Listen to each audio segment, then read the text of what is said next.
Catch miss তো match miss এ বলে বাংলায় একটা প্রবাদ আছে, এটা যেন হারে হারে সত্যি হয়ে গেল। বাংলার বোলাররা দিশেহারা। ঋষভ পান্ত ও শুভমান গিলের ব্যাটিংয়ে ঋষভ পান্ত তো তুলেই দিয়েছিলেন সাকিবকে উৎসর্গ করে ক্যাচ, কিন্তু লুফে নিতে পারলেন না বাংলার কাপ্তান নাজমুল হোসেন শান্ত। যদি ক্যাচটি নিতে পারতেন তাহলে এইভাবে পার্টনারশিপটা ভাঙত এবং আর চোখ রাঙানি দেখতে হতো না বাংলার বোলারকে। এখন শুভমান গিল যেইভাবে তাণ্ডব শুরু করতেছেন, ঋষভ পান্ত, দুজন মিলে তো বাংলাদেশকে গুমড়ে মুছিয়ে দিচ্ছেন। পারবে তো বাংলার বোলাররা সেখান থেকে ফিরে আসতে?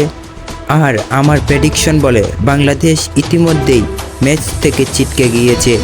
আর সম্ভব নয়, বাংলাদেশের বোলাররা ব্যাটাররা কিছুই করতে পারবে না বলে মনে হয়। আপনারা কমেন্টে বলে যাবেন।